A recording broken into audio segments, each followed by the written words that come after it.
নাপা সাপোজিটর বা ডোজ। তো আমাদের বাংলাদেশে হচ্ছে অনেকগুলো ব্র্যান্ড আছে, যেমন নাপা আছে, এইস আছে, রেনোভা আছে, হ্যাঁ, অনেকগুলো সাপোজিটর আছে। তো আমরা এখন কত কেজি ওজনের জন্য বাচ্চার জন্য কত এমজি সাপোজিটর ব্যবহার করব। তো আমরা হচ্ছে 4 কেজি ওজনের বাচ্চার জন্য 60 এমজি কি ডোজ ব্যবহার করব। আর 8 কেজি যদি হয় বাচ্চার ওজন, তাহলে আমরা 125 এমজি যে ডোজটা আছে সেটা ব্যবহার করব সাপোজিটর। 12 কেজির জন্য 250 এমজি, এর 2/3 অংশ। তার মানে হচ্ছে ধরেন আপনার সাপোজিটর হচ্ছে, এটা হচ্ছে কত, ধরেন পুরোটা সাপোজিটর এটা হচ্ছে ধরেন 250 এমজি। তো এটার হচ্ছে কি করতে হবে, 2 ভাগে, মানে পুরাটারে ধরেন 3 অংশ, তাহলে এটার হচ্ছে আমরা 3টা ভাগ করি, 1 2 ধরেন 3। তাহলে এখন হচ্ছে আমরা এই 2 অংশটা, এই 1 অংশ বাদ দিব, ঠিক আছে। তো এই অংশ বাদ দিলে আমরা কি থাকবে 2 ভাগ। তো আমরা এই 2 ভাগটুকু ব্যবহার করব 12 কেজি বাচ্চার জন্য, 2/3 অংশ।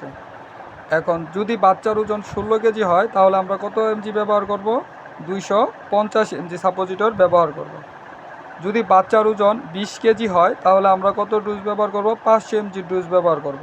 তাহলে 500 এমজি ডোজটা কী ব্যবহার করব, সেম এটা ধরেন একটা ডোজ 500 এমজি। তাহলে এটারে কি করব, 3টা ভাগ করব, 1 2 এই ধরেন 3। তাহলে আমরা কি করব, 2/3 অংশ। তার মানে হচ্ছে কি, মানে পুরাটা সাপোজিটর আমরা 3টা মানে 3। তাহলে আমরা হচ্ছে কি 3/2 অংশ, তাহলে 2টা নিব, তাহলে 1 2, তাহলে এই 2 ভাগ পর্যন্ত নিলাম, এতটুকু পর্যন্ত বাদ দিলাম।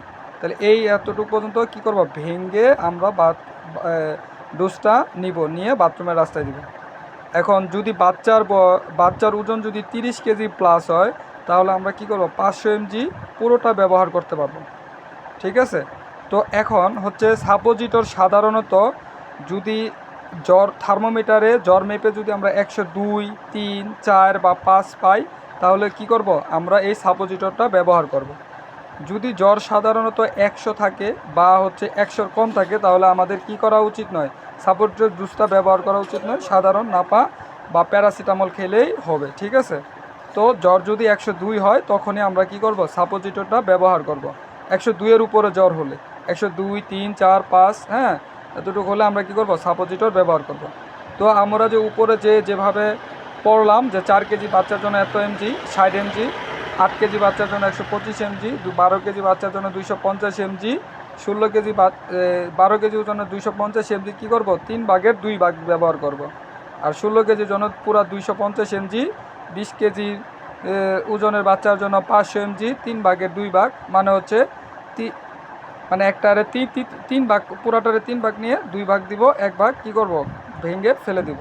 আর 30 কেজি প্লাস যদি হয় ওজন, তাহলে আমরা কি করব, 500 এমজি পুরোটাই ব্যবহার করব, ঠিক আছে। তো আশা করি বুঝতে পারছেন। তার মানে হচ্ছে জ্বর যদি আপনার যদি থার্মোমিটারে মেপে যদি আমরা 102-এর উপরে জ্বর পাই বা 102 পাই, তাহলে আমরা কি করব, এই সাপোজিটরটা ব্যবহার করব।